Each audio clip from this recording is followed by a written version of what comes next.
ಕರ್ನಾಟಕ ರಾಜ್ಯಸಭಾ ಚುನಾವಣೆ ಸಮರ 4 ಸ್ಥಾನ 8 ಘಟಾನುಘಟಿಗಳ ಮಧ್ಯೆ ಫೈಟ್. ಕರ್ನಾಟಕದ ರಾಜಕಾರಣದಲ್ಲಿ ಮತ್ತೊಂದು ಸುತ್ತಿನ ಚುನಾವಣೆ ಕಾವು ಈಗ ಜೋರಾಗ್ತಾ ಇದೆ. ಒಂದು ಕಡೆ ಸಿದ್ದರಾಮಯ್ಯ ನೇತೃತ್ವದ ಕಾಂಗ್ರೆಸ್ ಸರ್ಕಾರ 3 ವರ್ಷ ಪೂರೈಸಿ ಸಾಧನಾ ಸಮಾವೇಶ ಮಾಡಿ ರಿಲೀಫ್ ಆಗಿದೆ. ಇನ್ನೊಂದು ಕಡೆ ಸಚಿವ ಸಂಪುಟ ವಿಸ್ತರಣೆಯ ಚರ್ಚೆ ಜೋರಾಗ್ತಾ ಇದೆ. ಇತ್ತ ನಾಯಕತ್ವ ಬದಲಾವಣೆಯೂ ಕೂಡ ಈಗ ಜೋರಾಗ್ತಾ ಇದೆ. ಇವೆಲ್ಲದರ ನಡುವೆ ಈಗ ಮತ್ತೊಂದು ಹೈ ವೋಲ್ಟೇಜ್ ಡ್ರಾಮಾ ಶುರುವಾಗಿದೆ. ಅದೇ ರಾಜ್ಯಸಭಾ ಚುನಾವಣೆ. ಹೌದು, ಮುಂದಿನ ತಿಂಗಳು ಅಂದ್ರೆ ಜೂನ್ 25ಕ್ಕೆ ಕರ್ನಾಟಕದ ಪಾಲಿನ 4 ರಾಜ್ಯಸಭಾ ಸ್ಥಾನಗಳ ಅವಧಿ ಮುಕ್ತಾಯವಾಗ್ತಾ ಇದೆ. ಈ 4 ಕುರ್ಚಿಗಳನ್ನ ಹಿಡಿಯೋಕೆ ಈಗ ಬೆಂಗಳೂರಿನಿಂದ ದೆಹಲಿಯವರೆಗೂ ಭೀಕರ ಲಾಬಿ ನಡೀತಾ ಇದೆ. ಎನ್ಡಿಎ ಮೈತ್ರಿಕೂಟದಲ್ಲಿ ಸದ್ಯಕ್ಕೆ ಸ್ವಲ್ಪ ಶಾಂತಿ ಕಾಣಿಸ್ತಿದ್ರು ಕೂಡ ಕಾಂಗ್ರೆಸ್ ಪಾಳ್ಯದಲ್ಲಿ ಅಕ್ಷರಶಃ ಜಿದ್ದಾಜಿದ್ದಿ ಶುರುವಾಗಿದೆ. ಕೆಪಿಸಿಸಿ ಮೂಲಗಳ ಪ್ರಕಾರ ನಮ್ಮ ರಾಜ್ಯದವರಿಗೆ ಆದ್ಯತೆ ನೀಡಿ ಅನ್ನೋದು ಸ್ಥಳೀಯ ನಾಯಕರ ಹಠವಾದ್ರೆ ದೆಹಲಿಯ ಹೈಕಮಾಂಡ್ ಮಾತ್ರ ನಮ್ಮ ಆಪ್ತರಿಗೆ ಇಲ್ಲಿಂದ ದಾರಿ ಮಾಡಿಕೊಡಿ ಅಂತ ಒತ್ತಡವನ್ನ ಹೇರ್ತಿದೆ. ಅಷ್ಟಕ್ಕೂ ಜೂನ್ ನಲ್ಲಿ ತೆರವಾಗಲಿರೋ ಆ 4 ಸ್ಥಾನಗಳು ಯಾವುವು? ವಿಧಾನಸಭೆಯ ನಂಬರ್ ಗೇಮ್ ಯಾರ ಪರವಾಗಿದೆ? ದೆಹಲಿಯಿಂದ ಬಂದಿರೋ ಆ 2 ಪ್ರಭಾವಿ ಮಹಿಳಾ ಮಣಿಯರು ಯಾರು? ಒಂದು ಕಂಪ್ಲೀಟ್ ಪೊಲಿಟಿಕಲ್ ಅನಾಲಿಸಿಸ್ ಇಲ್ಲಿದೆ. ಕೊನೆ ತನಕ ಮಿಸ್ ಮಾಡದೆ ಈ ವಿಡಿಯೋವನ್ನ ನೋಡಿ. ನಾನು ಶಿವಮೂರ್ತಿ ಸೊರಬ. ಜೂನ್ ಅಂತ್ಯಕ್ಕೆ ತೆರವಾಗ್ತಿರೋ ಸ್ಥಾನ ಯಾವುವು? ಎಸ್ ವೀಕ್ಷಕರೇ, ಮೊದಲು ನಾವು ಜೂನ್ 25ರಂದು ಯಾರ ಕಾಲಾವಧಿ ಮುಗಿಯುತ್ತೆ ಅನ್ನೋದನ್ನ ಡೀಟೇಲ್ ಆಗಿ ನೋಡ್ತಾ ಹೋಗೋಣ.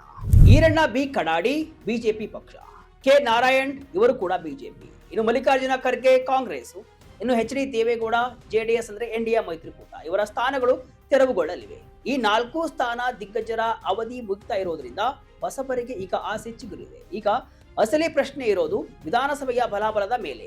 ಕರ್ನಾಟಕ ವಿಧಾನಸಭೆಯಲ್ಲಿ ಒಟ್ಟು 224 ಸ್ಥಾನಗಳಿವೆ.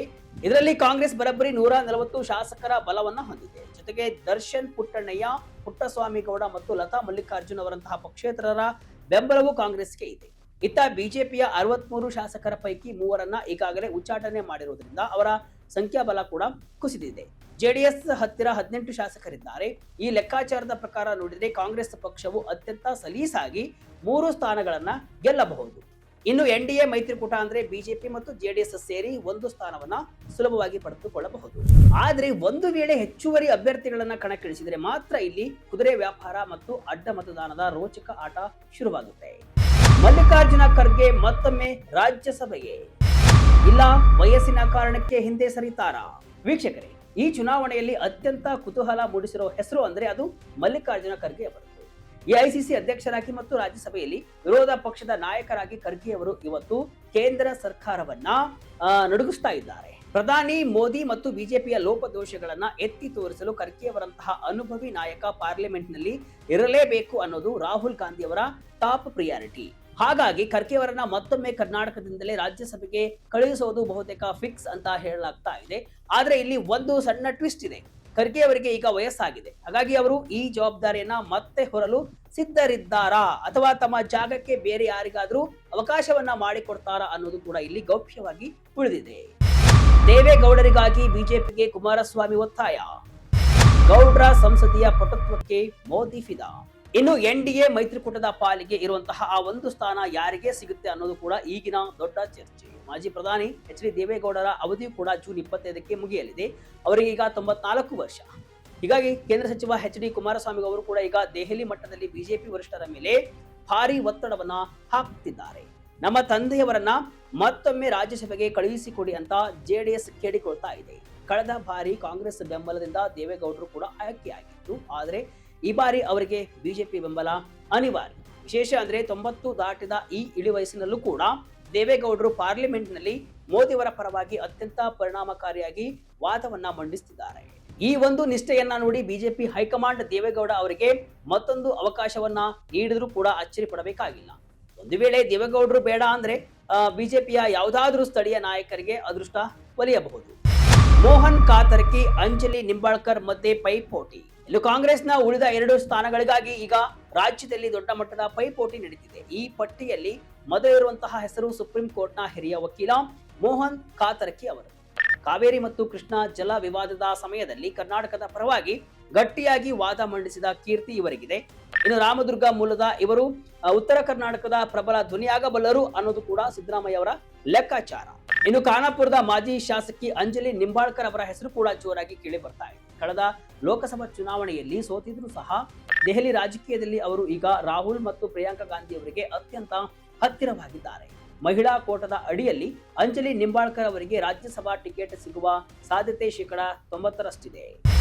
ಆಕ್ಸಿಜನ್ ಮ್ಯಾನ್ BV ಶ್ರೀನಿವಾಸ್ಗೆ ಸಿಗುತ್ತಾ ಲಾಟರಿ?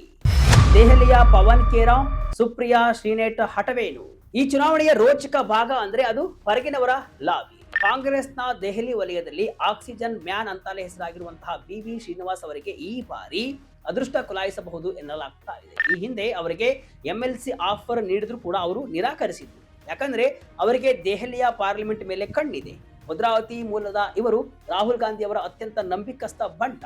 ಇವರ ಜೊತೆಗೆ AICCಯ ಪ್ರಭಾವಿ ವಕ್ತಾರ ಪವನ್ ಖೇರಾ ಮತ್ತು ಸೋಷಿಯಲ್ ಮೀಡಿಯಾ ಕ್ವೀನ್ ಸುಪ್ರಿಯಾ ಶ್ರೀನೆಟ್ ಕೂಡ ಕರ್ನಾಟಕದ ಮೂಲಕ ರಾಜ್ಯಸಭೆ ಸೇರೋಕೆ ಭಾರಿ ಕಸರತ್ತನ್ನು ನಡೆಸುತ್ತಿದ್ದಾರೆ. ಕರ್ನಾಟಕದಲ್ಲಿ ಕಾಂಗ್ರೆಸ್ ಅಧಿಕಾರದಲ್ಲಿ ಇರೋದ್ರಿಂದ ಇದು ಅವರಿಗೆ ಸೇಫ್ ಸೀಟ್ ತರಹ ಕಾಣ್ತಾ ಇದೆ. ಆದರೆ ರಾಜ್ಯದವರಿಗೆ ಅನ್ಯಾಯ ಮಾಡಿ ಹೊರಗಿನವರನ್ನ ಕರೆತರಬೇಡಿ ಅಂತ DK ಶಿವಕುಮಾರ್ ಹೈಕಮಾಂಡ್ ಮುಂದೆ ಪಟ್ಟು ಹಿಡಿದಿದ್ದಾರಂತೆ ಹೇಳಲಾಗುತ್ತಿದೆ. ಮೈಸೂರಿನ ವಿಜಯ್ ಕುಮಾರ್ ಸೈಲೆಂಟ್ ಪ್ಲೇಯರ್. ಸಿದ್ದು ಆಪ್ತನಿಗೆ ಈ ಬಾರಿ ಆದರೂ ಸಿಗುತ್ತಾ ಗೌರವ? ಎಸ್ ವೀಕ್ಷಕರೇ, ಇಷ್ಟೆಲ್ಲ ಘಟಾನುಘಟಿಗಳ ನಡುವೆ ಮೈಸೂರಿನ ವಿಜಯ್ ಕುಮಾರ್ ಅವರ ಹೆಸರನ್ನ ಮರೆಯುವಂತಿಲ್ಲ. ಪಕ್ಷ ಸಂಘಟನೆಯಲ್ಲಿ ಹಗಲಿರುಳು ಶ್ರಮಿಸಿರುವಂತಹ ಇವರಿಗೆ ಲೋಕಸಭಾ ಟಿಕೆಟ್ ಮಿಸ್ ಆಗಿದೆ. ಸಿದ್ದರಾಮಯ್ಯನವರು ಇವರಿಗಾಗಿ ಹೈಕಮಾಂಡ್ ಹತ್ತಿರ ಮಾತನಾಡಿದ್ರು ಕೂಡ ಕೊನೆ ಕ್ಷಣದಲ್ಲಿ ಕೈ ತಪ್ಪಿತ್ತು. ಆಗ DK ಶಿವಕುಮಾರ್ ಅವರು ರೆಬೆಲ್ ನಾಯಕ ಲಕ್ಷ್ಮಣ್ ಅವರಿಗೆ ಟಿಕೆಟ್ ಕೊಡಿಸುವಲ್ಲಿ ಯಶಸ್ವಿಯಾಗಿದ್ರು. ಈಗ ಆ ಒಂದು ನ್ಯಾಯವನ್ನ ವಿಜಯ್ ಕುಮಾರ್ಗೆ ರಾಜ್ಯಸಭೆಯ ಮೂಲಕ ಒದಗಿಸಿಕೊಡ್ಬೇಕು ಅನ್ನೋದು CM ಸಿದ್ದರಾಮಯ್ಯನವರ ಉದ್ದೇಶ. ಒಟ್ಟಾರೆಯಾಗಿ ನೋಡಿದ್ರೆ ಈ ಬಾರಿಯ ರಾಜ್ಯಸಭಾ ಚುನಾವಣೆ ಕೇವಲ ಸಂಖ್ಯೆಗಳ ಆಟವಲ್ಲ, ಇದು ಕಾಂಗ್ರೆಸ್ ಹೈಕಮಾಂಡ್ ಮತ್ತು ರಾಜ್ಯ ನಾಯಕರ ನಡುವಿನ ಪ್ರತಿಷ್ಠೆಯ ಪ್ರಶ್ನೆಯೂ ಆಗಿದೆ. ಇಲ್ಲಿ ಮಲ್ಲಿಕಾರ್ಜುನ ಖರ್ಗೆ ಮತ್ತು HD ದೇವೇಗೌಡರಂತಹ ಮುತ್ಸದ್ದಿ ನಾಯಕರ ಸಂಸದೀಯ ಅನುಭವ ದೇಶಕ್ಕೆ ಅಗತ್ಯವಿದೆಯಾ ಅಥವಾ ಹೊಸ ತಲೆಮಾರಿನ ನಾಯಕರಿಗೆ ಅವಕಾಶವನ್ನ ನೀಡಬೇಕು ಎನ್ನುವ ಗೊಂದಲದಲ್ಲೂ ಕೂಡ ಪಕ್ಷಗಳು ಇವೆ. ಇನ್ನು ವಿಶೇಷವಾಗಿ ಕಾಂಗ್ರೆಸ್ನಲ್ಲಿ ಸ್ಥಳೀಯ ವರ್ಸಸ್ ಹೊರಗಿನವರು ಅಂದ್ರೆ ಹೈಕಮಾಂಡ್ ನವರು ಎನ್ನುವ ಜಂಗಿ ಕುಸ್ತಿ ಕೂಡ ಈಗ ಶುರುವಾಗಿದ್ದು, ಸಿದ್ದರಾಮಯ್ಯ ಮತ್ತು DK ಶಿವಕುಮಾರ್ ಅವರು ರಾಜ್ಯದ ನಾಯಕರಿಗೆ ನ್ಯಾಯ ಒದಗಿಸ್ತಾರಾ ಅಥವಾ ದೆಹಲಿಯ ಒತ್ತಡಕ್ಕೆ ಮಣಿತಾರಾ ಅನ್ನೋದು ಕೂಡ ಇಲ್ಲಿ $1 ಮಿಲಿಯನ್ ಪ್ರಶ್ನೆಯಾಗಿದೆ.